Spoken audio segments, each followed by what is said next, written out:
Vocês já viram eu chegar aqui na frente e reclamar do dia? Alguém já viu? Ah, tá. Alguém estranhou? Ah, que bom. Eu acabei de fazer algo com vocês que é a respeito do tema que nós vamos fazer. Nós vamos falar hoje. Sim, eu acabei de fazer um experimento. Um experimento aqui com a vida de vocês mesmos para vocês perceberem uma coisa. Não precisa responder para mim, não. Quem não teve um dia tão ruim assim e acabou sendo influenciado pela minha fala?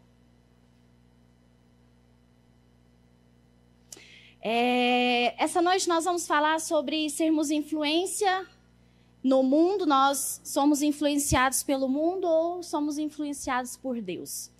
Por que eu fiz isso?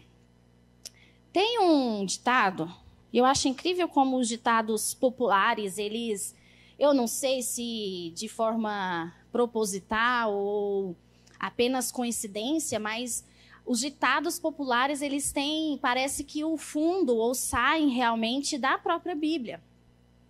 Quem já ouviu aquele ditado assim, ó? Diga-me com quem tu andas e eu direi quem tu... E tem uma outra fala que ela é mais famosinha, ela é muito usada pelos coaches. É aquela frase que diz assim, ó, você é a média das 5 pessoas que você mais convive. Quem acredita nesses ditados, nessas falas? E por que eu comecei aqui a minha pregação falando mal do dia? Sabe, até com uma postura assim, nossa, gente, estou cansada. Nossa, que dia ruim. Nossa, sabe, tá quente. Se tivesse frio, tá frio. E aí acabou que eu fui contaminando vocês e muitas pessoas concordou, né? Até quando eu falei, nossa, domingo é ruim, né? Domingo é ruim. E é sobre isso que nós vamos falar. Eu influenciei você. Olha o poder de uma fala. Vocês conseguem parar para prestar atenção nisso?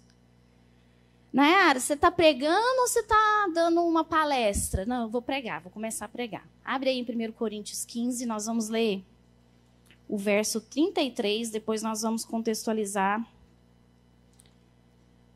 todo o capítulo 15 para vocês entenderem aonde eu quero chegar.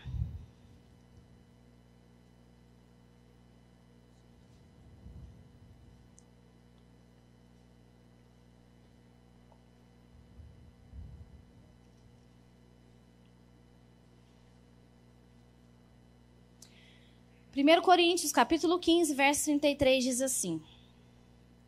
Não se enganem. Todo mundo já abriu? Tá um monte de barulhinho de folhinha abrindo aí. Verso 33 do capítulo 15. Não se enganem. Um alerta para nós, Paulo dizendo à igreja de Coríntios. As más conversações, na minha versão, qual versão está escrito diferente aí? As más companhias. Más companhias? Tem mais alguma outra versão? Não. A sua está falando o quê? As más companhias? Mais alguma outra versão? Hã? É 15:33. Mais alguma outra versão? Ou más conversações ou más companhias, né? Tem mais alguma diferente? Não, né? Corrompem o quê? Os bons costumes. É sobre isso que nós vamos falar. E para a gente entender por que Paulo falou isso aqui, eu vou trazer o contexto do livro, o contexto do que ele está falando, e nós vamos adentrar um pouquinho no contexto do capítulo 15 para a gente entender aqui, tá? Então, aqui a igreja de Corinto era uma igreja de grande diversidade cultural, social e econômica. Na última ministração que eu trouxe, eu falei a respeito de como eles eram pessoas que davam valor à filosofia, aos pensadores, que tinha até uma briga, né? As pessoas, eu sou de Apolo, eu sou de Paulo, né? E Paulo vem trazendo uma reflexão a respeito disso, que a igreja estava sendo dividida. Então, era um povo que em si era um povo muito inteligente. Então, existia uma diversidade ali cultural, realmente, e social e econômica. O povo também se orgulhava do seu conhecimento e se consideravam maduros espirituais. Eu acho que uma pessoa que se considera madura espiritual, ela já está provando que ela não é, né? Porque alguém que é maduro espiritualmente, ela está dizendo que ela não precisa aprender mais nada, né? Eu posso até achar alguém maduro espiritual, mas eu achar a mim mesmo já tem algo errado, né, gente? Então, esse povo era assim. E Paulo, então, ele faz um contraste em todo o capítulo, principalmente, todo o livro, principalmente ali os primeiros capítulos, ele faz o contraste entre a sabedoria humana e a sabedoria espiritual. Depois vocês leem todo o livro, pra vocês entenderem do que eu estou falando. Mas o que acontece que culminou aqui no verso 33, que Paulo disse: não se engane, ou seja, estejam em alerta, prestem atenção. As más conversações ou as más companhias corrompem os bons costumes. Por que Paulo chegou nesse ponto? Porque surgiu um grupo na igreja dessa época que levantou um boato, uma ideia, uma filosofia, uma narrativa que não existia ressurreição. E aí, é muito interessante porque essa narrativa adentrou a igreja e influenciou a igreja de uma forma muito significativa. Significativa tanto que gerou um capítulo inteiro da carta de Paulo aqui. Todo o capítulo 15 é Paulo refutando essa narrativa que adentrou a igreja. Vamos voltar lá, eu vou passar rapidamente por alguns versículos para a gente entender esse contexto. Vamos lá no verso 1. Olha só, a minha versão é Almeida, tá? Irmãos, venho lembrar vocês, na verdade lembrar-vos, eu vou tentando mudar aqui para ficar um pouco mais na nossa linguagem hoje. Irmãos, venho lembrar vocês o evangelho que eu anunciei a vocês, o qual vocês receberam e no qual vocês ainda perseveram. Porque ele também, por esse evangelho, vocês foram salvos. Se retiverdes a palavra tal como eu preguei, a menos que tenhas crido em vão. Aqui esses dois versos já é Paulo trazendo o seguinte: existe um evangelho que é verdadeiro. Existe um evangelho, se existe um evangelho que é verdadeiro, tem o falso? Fala sim. Então ele já começa dizendo o seguinte: eu fui aí e eu preguei para vocês um evangelho. E vocês creram e vocês permaneceram nele. Se é que vocês realmente foram salvos, aí ele já traz uma contradição, porque ele está refutando o pensamento de que dessa narrativa que não existe ressurreição. Então, o que ele está dizendo aqui? Se é que vocês foram salvos e retiveram, ou seja, vocês têm a palavra da verdade, o evangelho de Deus no coração de vocês, vocês permanecem nela. Aí ele traz, aqui no finalzinho do verso 2, dizendo: a menos que vocês creram em vão. Ou seja, não resolve crer do meu jeito, sim ou não? Resolve você ler a Bíblia e falar assim: não, eu li, eu entendi, esse é meu jeito. É assim, gente? Era isso que estava acontecendo aqui na igreja de Corinto. O povo estava simplesmente encontrando uma interpretação nova. Aí ele traz para nós: antes de tudo, vos entreguei o que também recebi. Ou seja, o evangelho também não veio só de Paulo, ele recebeu. E ele recebeu de quem? De Cristo. E aí ele continua que Cristo morreu pelos nossos pecados, segundo as Escrituras. Toda a palavra de Deus fala sobre isso, desde Gênesis, né? Para aqueles que pensam que Jesus só apareceu na Bíblia lá no Novo Testamento, não é assim. E que foi sepultado e ressuscitou ao terceiro dia, segundo as Escrituras. E aí ele começa a trazer comprovações de que Jesus morreu e ressuscitou. E qual é a comprovação da ressurreição de Cristo? Que ele apareceu não a um, não a dois, mas a diversas pessoas que falaram a mesma coisa, que deram o mesmo testemunho e que disseram: sim, ele ressuscitou, nós vimos. Aí ele começa a dizer: apareceu a Cefas, depois aos 12, depois foi visto por mais de 500 irmãos de uma só vez, dos quais a maioria sobrevive até hoje, no tempo aqui de Paulo, né? Quando ele estava escrevendo, as testemunhas que viram Cristo estavam vivos ainda. E ele continua: Porém, alguns já morreram, depois foi visto por Tiago, mais tarde por todos os apóstolos, e afinal, depois de todos, foi visto também por mim. O próprio Paulo o viu, como por um nascido fora do tempo. Aqui ele se coloca como uma pessoa que adentrou ao cristianismo depois. Todo mundo sabe aqui a história de Paulo, né?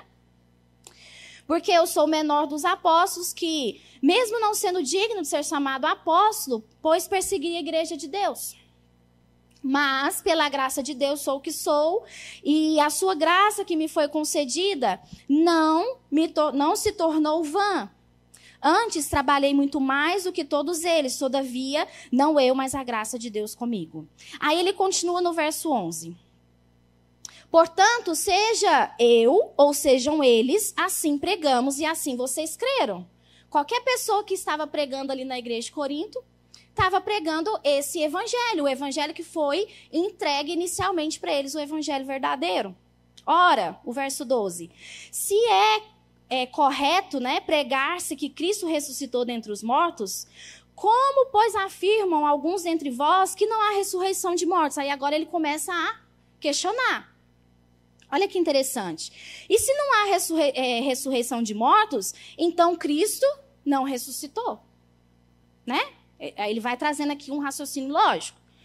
E se Cristo não ressuscitou, é vã a nossa pregação e é vã a nossa fé. Se somos tidos como falsos testemunhos de Deus, porque temos asseverado contra Deus que ele ressuscitou a Cristo, ao qual ele não ressuscitou, se é certo que os mortos não ressuscitam. Ou seja, o que ele está dizendo aqui? Por que é então que a gente tem sustentado tão fortemente a ponto da gente entregar a nossa própria vida para provar, para dizer, para testemunhar que Jesus ressuscitou, que foi Deus que ressuscitou Jesus? Porque se os mortos não ressuscitam, também Cristo não ressuscitou. Então ele fala de novo isso. E aí ele continua no 17. Se Cristo não ressuscitou, é vã a nossa fé e ainda permaneceis nos vossos pecados. Então ele traz ainda mais uma informação. Se Cristo não ressuscitou, se não existe ressurreição, Cristo não ressuscitou, é vã a nossa fé e a gente ainda está nos nossos pecados. Então vai desmoronando todo o evangelho. E aí ele continua. E ainda mais, os que dormem, ou seja, os que morreram em Cristo, pereceram, ou seja, foram para o inferno, estão condenados. E aí, aqui no 19, ele diz, se a nossa esperança em Cristo se limita apenas a esta vida, somos mais infelizes de todos os homens. É uma fala extremamente forte para a gente meditar. Ele está dizendo o seguinte, uma fé cujo objetivo está somente nesse mundo, é uma fé digna de pena.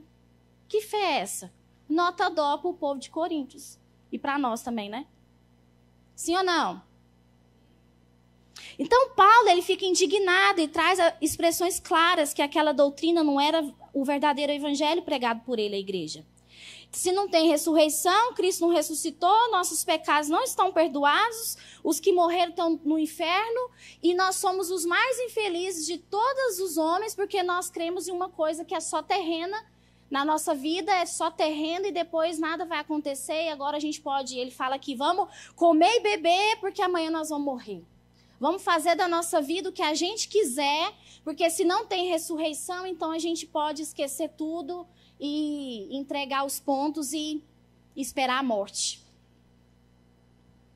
Parece muito absurdo, né, gente? Vamos parar para pensar aqui comigo? Não é muito absurdo?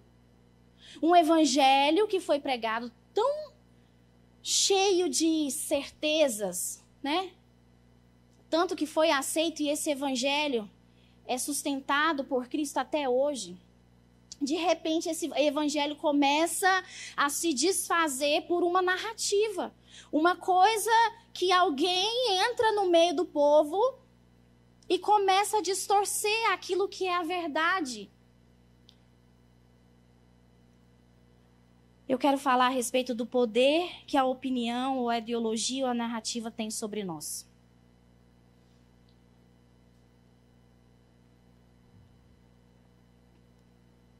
No verso 33 que nós lemos diz, Não se enganem. Ou seja, é um alerta. Tá ruim, gente, porque tá um monte de gente nem tá olhando para mim, tá conversando, tá rindo, tá... Vocês ficaram com a primeira palavra que o domingo é ruim? Como é que tá aí? Vocês podem me ajudar a pregar aqui? Porque senão fica ruim de verdade. Não tá ruim não, tá, gente? Domingo é bom. Amém? Então presta atenção aqui em mim. É difícil a gente preparar, né? Ficar todo mundo viajando maionese aí. Então, Paulo está trazendo para nós um alerta. Fiquem ligados, não fechem os olhos a isso. Não se enganem. As más conversações ou as más companhias corrompem os bons costumes. Gente, uma conversa errada, mas bem contada, tem sim o seu poder. A gente não pode negar isso. A gente não pode negligenciar que existe muita narrativa bem contada e que muitos de nós, e eu me incluo, tudo isso aqui, a gente é suscetível. Talvez vocês sejam um pouco mais, porque vocês ainda são adolescentes, tem muitas coisas na mente de vocês que não estão cristalizadas, que ainda não é absoluto, que ainda está sendo construído até pela idade de vocês. Mas existem muitas outras coisas que precisam estar muito bem estabelecidas, como o Paulo está dizendo aqui, a sua fé. Como assim outro evangelho adentra a igreja e a gente vai aceitando? Como o povo lá de Corinto estava fazendo. Algo que nós precisamos compreender... Eu vou começar a separar quem está conversando. Agora já passou do limite.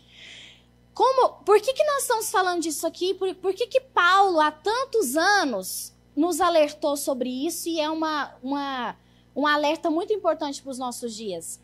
Porque nós somos seres sociáveis. Fala sociáveis. Trocando em miúdos aqui, ser sociável é o seguinte...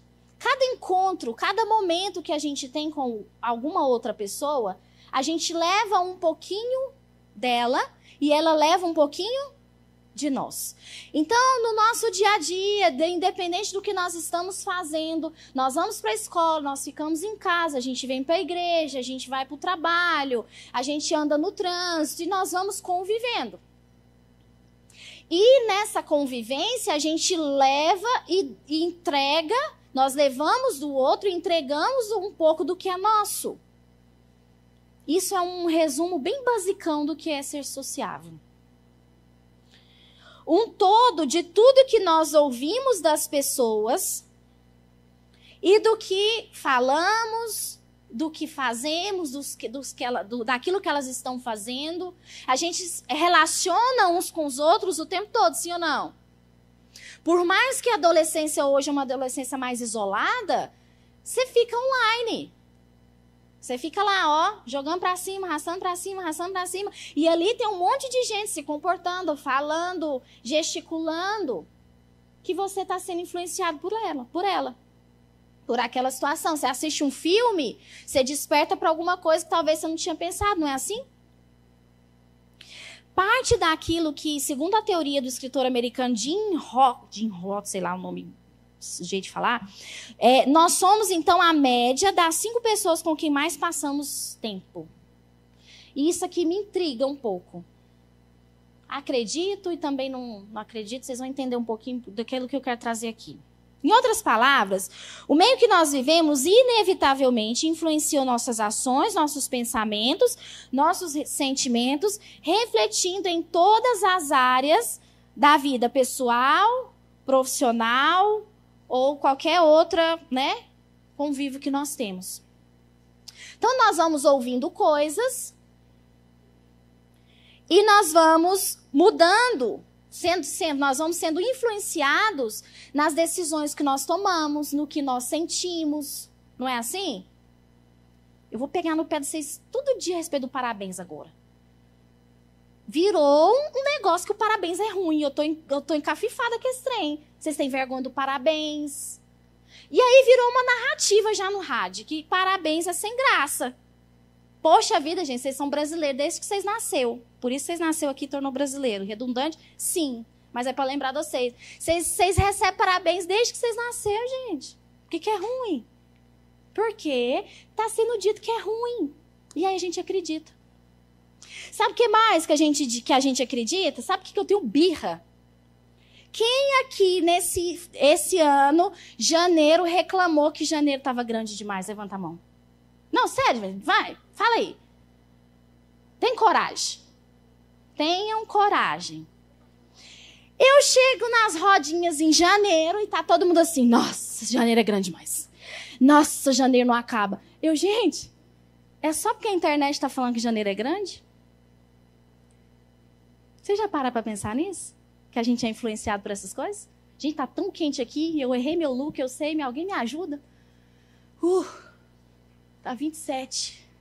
Senhor da glória, ajuda aqui. Passa mal.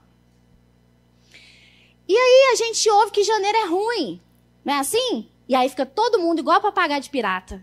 Janeiro é ruim, janeiro é longo, janeiro não acaba, janeiro não sei o quê. Aí a gente torna o nosso mês, o nosso dia ruim. Que você já acorda, nossa, hoje é 32 de janeiro, hoje é 65 de janeiro, não acaba, você já acorda cansado, encafifado, não tô aguentando. E aí me responde uma coisa. 1º de fevereiro mudou o quê? Mudou o quê, gente? Você foi trabalhar do mesmo jeito que quem trabalha, você foi estudar do mesmo jeito que quem estuda. A gente é influenciado demais. Aí vai chegar agosto, vocês vão lembrar de mim. Agosto é a mesma coisa. Começa aquela coisa. Agosto não acaba. É porque antes é férias, né? Aí depois o outro mês fica chato.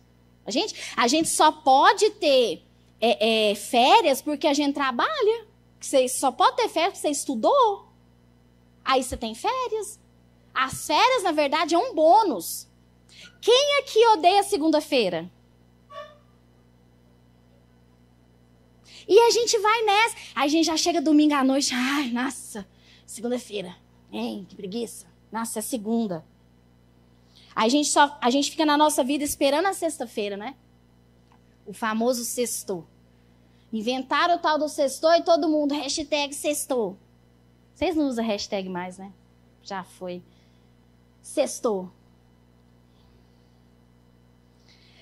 Eu trouxe aqui outro exemplo do meu tempo.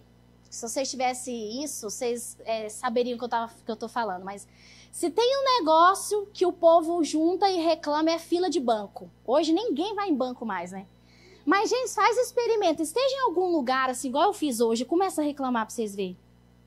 Chega na fila de alguma coisa e fica, tá demorando demais. Nossa, esse povo não sei o quê. Olha aí. Gente, todo mundo começa a reclamar. Todo mundo. Aí eu vou para assuntos mais sérios. Feminismo. E aí? Eu falo sempre a respeito disso aqui. Que vocês já nasceram dentro desse mundo ideológico. O acesso que vocês têm à internet, o acesso que vocês têm à informação, leva vocês a um mundo totalmente diferente do mundo que eu vivi. Vocês estão achando que eu sou velha, mas eu não sou. É porque as gerações estão cada vez mais muito diferentes das outras, justamente pelo fenômeno da internet. Aí, sabe o que a gente vê? Um monte de gente que não faz ideia de onde surgiu, por que surgiu, de onde veio, quem são os endemoniados que criou o feminismo, igual, mais uma vez, papagaio de pirata, repetindo as frases que não sabe nem de onde que veio. É assim ou não é? Para começar a falar do feminismo, tem que saber pelo menos quem foi Simone de Beauvoir. Aí a gente começa, por aí. Aí começa essa coisa de mulher empoderada, meu corpo, minhas regras. Gente, o que eu já ouvi de adolescente crente falando meu corpo, minhas regras, dá vontade de pôr no colo e bater igual menino, igual mãe. A gente só tá repetindo. E engraçado que são essas mesmas mulheres que querem casar com uns homens fortes, né? Não procura aqueles homens afeminados que passa batom e pintar a unha para casar. Ninguém quer. Engraçado.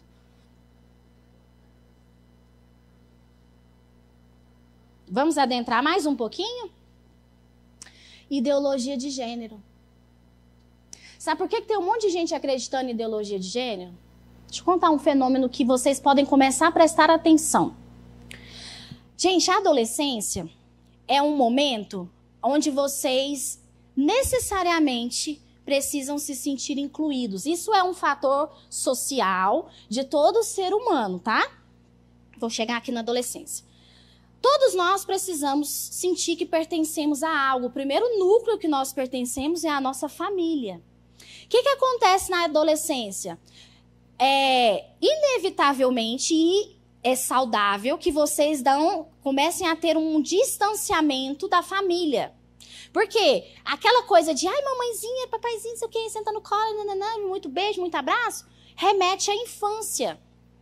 Então, vocês começam a se distanciar. E por distanciamento, eu não quero dizer que você precisa se isolar e precisa viver uma vida totalmente independente. Existe equilíbrio, existe uma independência que é necessária, né? Mas também a gente vê que tá tudo muito patológico. Os adolescentes, eles criam ódio dos pais. Estou falando em famílias que estão disfuncionais, né? Em nome de Jesus, não é o caso da maioria aqui. E aí, o que acontece na adolescência? Cada um de nós, eu passei pela adolescência, pouquíssimo tempo atrás. Cada um de nós precisamos, na adolescência, nos sentirmos parte, nos sentirmos aceitos. Sentir, a gente chama o fenômeno do grupo, né? Claramente a gente percebe os grupos na adolescência, não é assim? Pelo modo de vestir, pelo jeito de falar. Eu falo sempre isso, que os opostos se atraem só na física, não é? No dia a dia, a gente se atrai pelo igual, gente. Não existe essa coisa no meio sociável. A gente é amigo de quem pensa igual a gente. Isso é fato. Então, o que acontece na adolescência? O pré-adolescente, o adolescente, aqui eu estou falando de ideologia de gênero, prestem atenção. O adolescente começa a se sentir diferente. Vou falar da menina e vale para os dois. A menina começa a se sentir um pouco diferente. Tem aquela menina que ela não desperta a feminilidade dela como as outras. E aí eu posso até dar um exemplo da minha própria família. Eu sempre fui muito mocinha, gostava de me embelezar demais. Minha mãe fala que criança, eu não usava uma roupa com um buraquinho. Para eu ir no mercado comprar alguma coisa, eu não ia de chinela havaiana. Eu sempre fui muito... o povo me chamava de patricinha mesmo. Eu sempre fui muito feminina. Então, eu sempre estava maquiada. Muito cedo eu fui assim. E a minha irmã... Eu brincava com ela e apelidava por maldade, gente, porque a gente é adolescente, a gente tem, né? Eu chamava ela de mulher macho. É sério. Prestem atenção onde eu quero chegar. Ela era o oposto. Ela era uma menina que gostava de jogar bola. Ela não se maquiava, ela gostava de... Enquanto eu vestia saia e meia calça, ela usava calça jeans só e calça jeans larga. E tinha esse contraste entre nós duas. Passou-se um tempo, ela interessou por um rapaz. Aí, quando ela interessou por um rapaz, ela já tinha uma idade, acho que de quase 15 anos, quase 16, eu acho. Aí ela chegou em mim e falou assim, me ensina a maquiar. Eu quero aprender a maquiar. Falei, agora você quer, né, e tal. E tudo correu bem. Mas o que acontece hoje? Essa mesma menina que não se encaixa nesse feminino, ela começa a se comparar e agora vocês não se comparam mais só com a irmã ou com a amiga. Vocês têm um mundo de comparação na tela. Vocês se comparam com a barriga tanquinho de não sei o quê, a menina da idade da sua idade que é influência, que faz isso, que faz aquilo, que já fez cirurgia, que já fez harmonização facial. E você começa a se comparar e começa a se sentir muito diferente. Vocês estão pegando? Você começa a se sentir diferente. O que eu falei que adolescente precisa? Fala de grupo. Aonde que ela encontra as iguais? Na ideologia de gênero. Consegue perceber? Queridas, meninos, meninas, não é porque você é alguma coisa que a ideologia de gênero está falando para você. Não é isso. É porque você é diferente. É que o seu tempo é diferente do outro. É que simplesmente o seu gosto é diferente. Pode ser, por exemplo, que você nunca vai ser aquela pessoa muito feminina que... e até não, vou melhorar minha fala. Pode ser que você não seja aquela pessoa que não vai usar só vestidinho, que vai ficar sempre maquiadinho de batom vermelho. Mas isso não quer dizer que você não é feminina. Você tem apenas o seu jeito. Você é diferente. Você só não é igual. Mas aí, o que a ideologia de gênero faz? Coloca cada um dentro de uma caixinha. Aí agora, essa pessoa que não se encaixa em lugar nenhum mais, ela se encaixou. Ela encontrou alguma coisa. É as más conversações corrompendo os bons costumes. Vocês conseguem perceber? Se você não é igual o rapaz que é fortão, que está na academia e tudo mais, então é porque talvez você não seja homem. E não é assim. Você apenas, o seu corpo não desenvolveu como o do outro, você ainda não despertou para essa coisa da beleza como o outro, porém... existe uma identidade em você que foi dada por Deus. Só quem pode dizer quem você é, quem te criou. E quem te criou foi Deus. É Ele que diz. Deus não errou, não existe nada de errado em você. Você nasceu menino, você é menino. Você nasceu menina, você é menina. E não tem nada de errado. Apenas você, nesse momento, é diferente. Você não se encontrou. Você não está satisfeito com o seu corpo, bem-vindo. Porque não é porque é mulher ou é homem que vai se encontrar. A gente precisa constantemente agradecer a Deus, voltar a nossa mente e prestar atenção, porque a gente é ingrato o tempo todo. A gente quer sempre algo que a gente não tem. Você simplesmente está procurando uma coisa para se encaixar e você encontra essa miséria que é a ideologia de gênero. A Bíblia deixa muito claro essa máxima que está dentro desses ditados populares. Lá em Provérbios 13, 20 diz assim: quem anda com sábios será sábio, mas quem anda com tolos acabará mal. Salmo 1, verso 1. O livro de Salmos começa com um versículo incrível, que tem a ver com o que nós estamos falando. Felizes são aqueles que não se deixam levar pelos conselhos dos maus, que não seguem o exemplo dos que não querem saber de Deus e que não se juntam com os que zombam de tudo que é sagrado. Gente, é muito fácil viver de prazer. O que essas ideologias, essas máximas, essas conversas fiadas que nós vemos aí fora, é simplesmente o mundo dizendo para você, viva como você quiser. Viva pelo princípio do prazer. No mundo, gente, aonde pessoas podem ser o que quiserem, sabe quem são os fortes? Quem são autênticos. Quem bate no peito e assume quem é. E só quem pode dizer quem você é Deus. Assumir a identidade que Deus deu e viver em paz com isso. Eu vou falar um negócio para vocês estão vivendo uma época que cada dia mais vai ser difícil. Então, a gente tem que começar a entender que existem coisas, narrativas, ideologias, conversa fiada, que vêm para corromper os maus costumes. E Paulo está dizendo muito claro, não se enganem, prestem atenção. O que vocês estão ouvindo? Sabe aquela rodinha que você deveria se posicionar, mas não se posiciona? Sabe o que a gente tem que prestar atenção? Por que será que a gente não fala o que pensa? E aqui eu falo para mim também. Por que será? Eu respondo para você. Porque você quer aprovação. Sabe por que quando você está lá na rodinha de amigos, você não confronta as pessoas? Porque você quer Aprovação. Porque na hora que você confronta, você está suscetível a ser excluído da roda, sim ou não? Agora você tem que escolher, você quer ser aprovado por Deus ou pelas pessoas que estão fazendo as coisas erradas?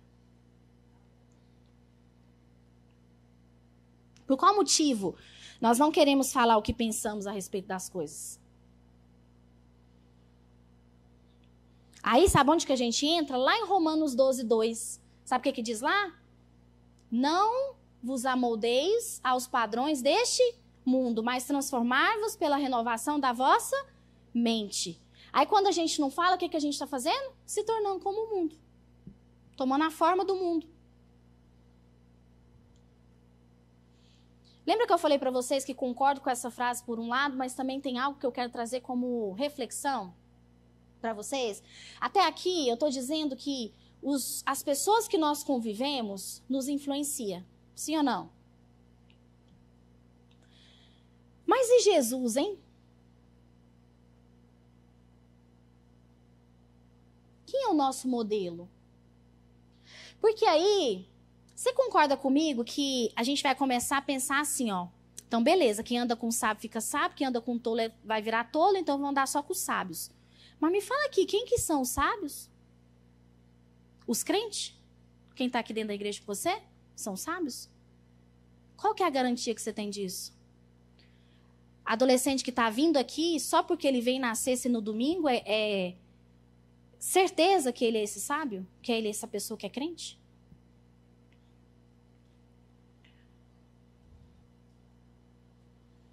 Com quem que Jesus andou aqui na terra? Foi com os bonzinhos, com os que era top, os santos? Jesus andou com quem? Com os ladrões? Sim ou não?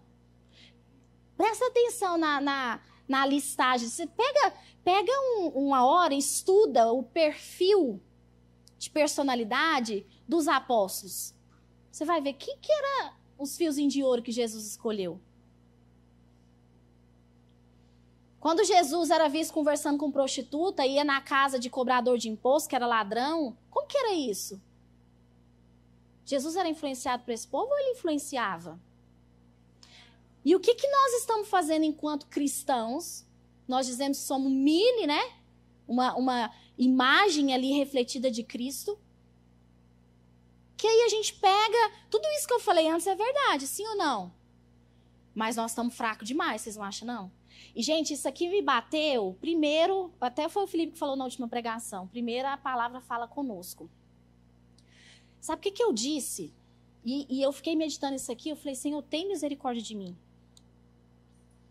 Eu disse muito pouco tempo atrás que eu preferia que a Débora não fosse para a faculdade federal.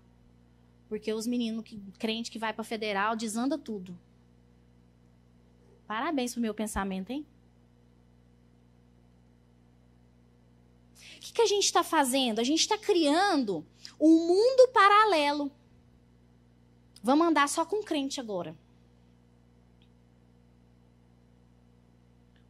Por todo lado que andamos, tem gente que pensa diferente de nossos princípios. Dentro da igreja está cheio de gente convencida ao invés de convertida, sim ou não? Eu já ouvi pessoas que saem do culto, junta a galera, vai para algum lugar, vai beber e vai fumar. Estava no culto. E aí? Isso aqui é forte. Eu li isso aqui, eu anotei e é pesado de falar, mas todo discipulado tem um Judas. A gente quer que na igreja seja todo mundo santinho. Todo discipulado tem um Tomé. Não acredita, né? Aí a gente vê as pessoas dentro da igreja que faz rodinha para falar mal do outro. A gente se sente melhor, né? Porque a gente aceitou Jesus, né? Aí a gente é o sábio agora. Será que a gente é mesmo?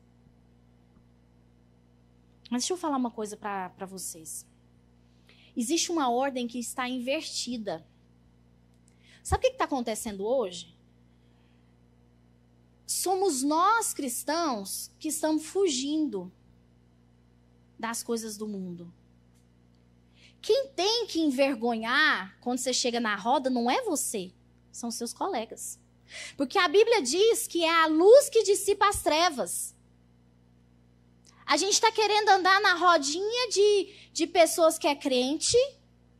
E sabe o que nós estamos perdendo a oportunidade? De ser luz lá fora. Porque luz com luz, que diferença que faz? A estrela aparece quando tem sol? Fala, não. É porque ela não está lá? Não, as estrelas dormem de noite, apaga a luzinha. É porque o sol não deixa ver.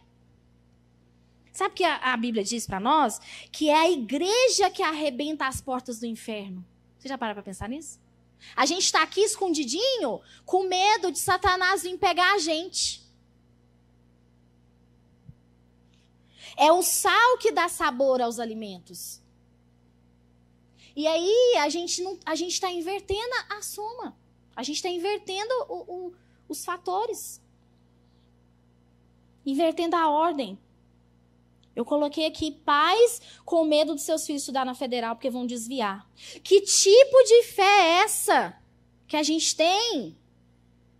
Que a gente vai adentrar numa ideologia nova e a gente vai perder tudo aquilo que foi ensinado até hoje? Sabe o que é, na verdade? Essa pessoa que foi para a federal e se perdeu, ela nunca foi crente. Ela nunca entendeu o evangelho. E nós precisamos, gente, com todo o temor do meu coração, nós precisamos adentrar aquela federal e começar a mudar aquela realidade. Nós precisamos começar a andar com ousadia. Assim como Paulo falou para Timóteo, não deixa ninguém te desmerecer pela sua idade. E mudar aquilo lá. Porque, sabe, tem até uma frase que diz que não é o volume, o som dos maus.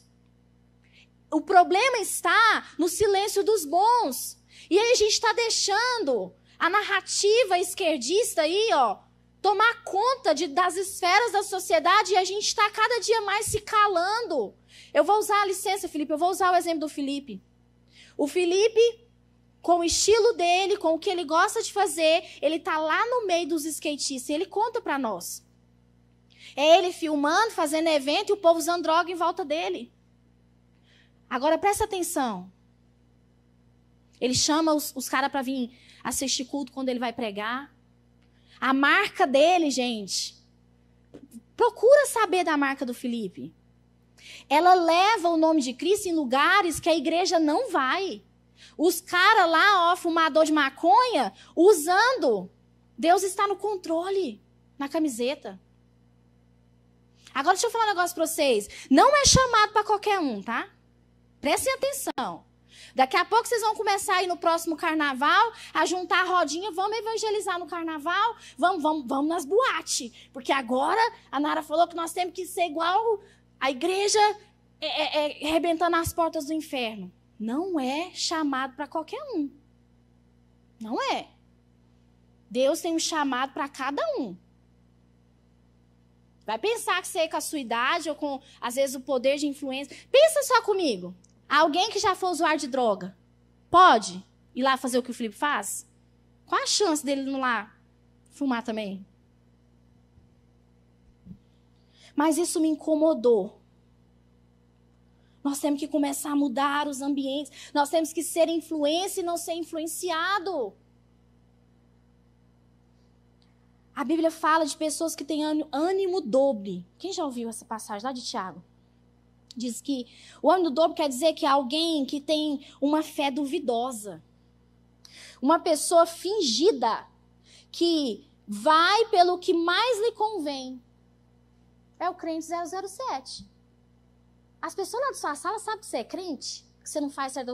Você não está sendo convidado para certas festinhas porque o povo sabe que você é crente? Ou você é chamado para ir de quanto é lugar? O ânimo dobre é aquela pessoa que tem sentimentos diferentes, ideias e opiniões segundo o fim que mais lhe convém. É uma pessoa fingida, falsa. O famoso duas caras. Sabe o que Tiago lá 4:8 diz para os ânimos dobre? Limpai o coração. Chegai-vos a Deus e ele chegará a vós outros. Purificai as mãos, pecadores. E vós que sois de ânimo dobre, limpai o coração. O Senhor nos chama para sermos fiéis. E lá em Tiago 4:4, ainda nesse mesmo texto, Tiago está chamando o povo de gente infiel. Aí diz assim, ó, será que vocês não sabem que ser amigo do mundo se torna inimigo de Deus? Quem quiser ser amigo do mundo se torna inimigo de Deus. Gente, no cristianismo não tem meio termo. Se você estiver em cima do muro, você está pro lado de lá.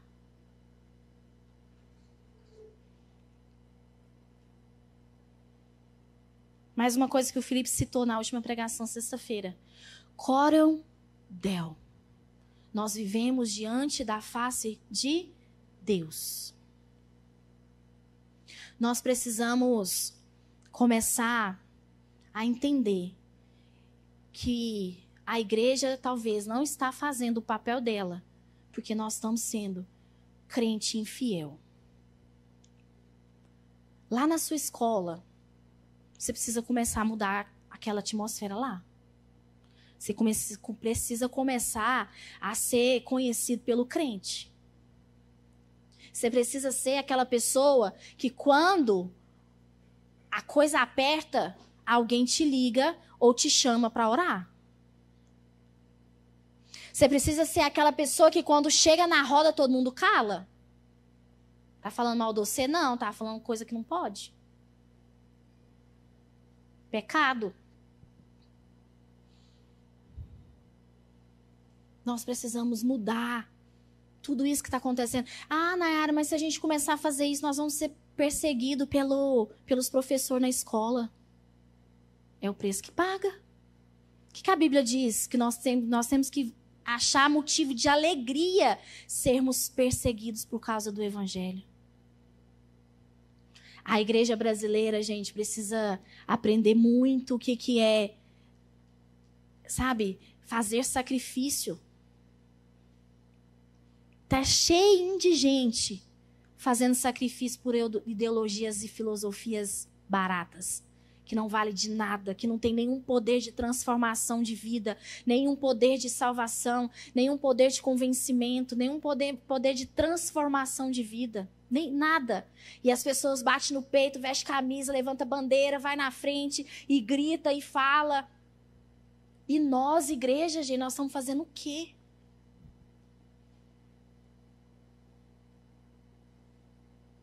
Nós juntamos para orar antes da eleição. Cadê os ajuntamentos depois da eleição? E eu falo, gente, é de todo o meu coração, estou falando de mim mesma. A gente perde a noção, a gente vai andando, caminhando e vivendo, e a gente vai deixando o mundo influenciar, e a gente vai vivendo uma fé caladinha. Uma fé que junta com o outro que é crente, e nós pais achamos o máximo. Não, fulano vai sair, não, ele vai com a turma da igreja, tá seguro. Aí aqui, gente, eu coloco as devidas proporções, tá? Ah, o pai, a pastora Nayara falou que eu posso sair com o povo do mundo agora. Eu vou pra festa para evangelizar, pelo amor de Deus, já tá gravado. Eu não tô falando isso, não. Vocês vigiam? Senão daqui a pouco os pais de você vai chegar aqui brigando comigo. Existem níveis de relacionamento, amém? A gente vê isso até na Bíblia, o próprio Jesus, não é assim? Embora João fala que ele era o discípulo que Jesus amava, é ele mesmo falando dele, né? Uau, que amor, que autoestima boa, né? Mas assim, existiam algumas coisas que Jesus levava 3, né? Então assim, o que nós temos que prestar atenção? Fiquem de pé. Não é que nós temos que parar, não conversar mais com aquele povo que faz coisa errada. Vocês estão me entendendo o que eu estou tentando dizer? Seja luz para essas pessoas. Seja instrumento de transformação. Se você não puder pregar com as palavras, pregue com a sua vida. Prega com as opções que você tem, que você rejeita. Pregue dizendo não vou beijar na boca não. Tô afim não, obrigada. Nossa, você é não sei o quê. Não, gente, isso aí não leva ninguém a nada. Feche seus olhos. Coloque a vida de vocês na presença do Senhor e comecem a meditar a respeito disso. Meditem a respeito dessa pergunta, né, em torno dessa ministração. Você influencia ou você é influenciado? Você anda tomando a forma do mundo? Ou você tem transformado os pequenos mundos, né, que está em volta de cada um de vocês, renovando a mente de vocês e sendo luz que dissipa as trevas? Pergunte a si mesmo se você está preparado para adentrar numa federal da vida, a antessala do inferno, de ideologia, de narrativas. Você está preparado? Talvez tenha muitos adolescentes aqui que estão estudando muito para fazer o Enem, para adentrar a uma universidade, que às vezes quer um curso que realmente, se não for na federal, fica difícil. Às vezes você quer ser médico e precisa passar na federal. Mas se pergunte, você está preparado para entrar lá? E agora eu quero trazer uma informação para vocês. Eu estou dentro da universidade e não é a federal, é particular. Não está muito diferente não, tá, gente? Ou seja, daqui a pouco cada um de vocês vai precisar sair desse ambiente aqui que nós estamos, ó, e ir lá para fora. E vocês não vão poder dizer que o Ministério RAD não deu suporte de palavra para vocês. Cada um de vocês tem acesso a nós líderes. Tem uns adolescentes que vêm fazer umas perguntas difíceis. Sexta-feira eu quase falei, meu Deus, parece que eu não sei responder isso. Perguntem. Quanto mais informação, bagagem, conhecimento vocês tiverem, mais preparados para o mundo lá fora vocês vão estar. Não se envergonhem de perguntar. O que é esse negócio que você está falando aí? Que experiência é essa com o Espírito que eu não tenho? Eu quero ler a palavra, eu quero entender, eu quero ter estrutura para falar, para ministrar a palavra de Deus quando eu tiver a oportunidade. Nayara, eu não sei orar, me ensina a orar. Mas eu quero trazer um alerta aqui, assim como Paulo disse. Não se engane. O mundo está aí fora e a palavra do Senhor é clara. O nosso inimigo, inimigo das nossas almas, ele está ao nosso derredor procurando a quem possa tragar. E só tem uma forma, uma maneira que a Bíblia diz que Satanás foge de nós. É se a gente resistir a ele. Nós precisamos resistir. Nós precisamos começar a falar assim, ó, eu sei quem eu sou. Eu sou chamado por Deus, eu sou escolhido, eu sou filho. E essas conversinhas aí, ó, do mundo não vai me levar. Eu sei das minhas dificuldades, mas eu sou filho amado do Pai. Eu sou escolhido, eu sou fiel. Eu estou posicionado na minha fé. Comece a orar e pedir para o Senhor, para que você consiga realmente se posicionar. Senhor, essa é a Tua palavra e nós te damos graças por ela. Te damos graças, Senhor, porque a Tua palavra traz tão claramente, ó Deus, esse alerta para as nossas vidas. E aqui está, ó Deus, uma geração de adolescentes e de jovens. Senhor, eu sei, porque eu já passei por esse caminho e eu sei quantas armadilhas estão preparadas para cada um desses adolescentes, desses jovens. Eu incluo cada obreiro, cada pessoa que está aqui. Nós temos, ó Deus, cada dia armadilhas preparadas para nós. A Tua palavra diz, ó Pai, que o Teu povo padece por falta de conhecimento. Senhor, nos perdoa porque nós temos sido uma igreja falha, uma igreja, eu não estou falando de Batista Renascer, Deus, eu estou falando da igreja do Senhor. E a culpa não é do Senhor, é a nossa culpa. É a nossa culpa que eu levo agora, ó Deus, nos pés da cruz. Tem misericórdia da tua igreja, Pai. Tem misericórdia da nossa fraqueza, da nossa falta de compromisso. Nos perdoa, Deus, porque muito facilmente as coisas do mundo nos levam. Muito facilmente a gente tem aceitado narrativas, doutrinas, ideologias que não tem nada a ver com o Senhor. E a gente tem se tornado muito mais parecido, Pai, com o mundo do que com o Senhor. Nessa hora, Pai, eu quero declarar a mente desses adolescentes, desses jovens renovados no Senhor. Que o Senhor venha, ó Deus, transformar e trazer, ó Pai, um novo ânimo, um espírito de ousadia, Pai, no nosso meio. Que nós possamos nos levantar todos os dias com a consciência, ó Pai, que nós temos um propósito no Senhor. Fale conosco, Espírito Santo. Dê a cada adolescente, ó Pai, o senso de responsabilidade na fé. O senso, Senhor, de compromisso. Muda, Senhor, o nosso ânimo dobre e nos leva, Senhor, a ser pessoas, ó Pai, ousadas na fé. Que nós possamos ser transformação por onde nós passarmos.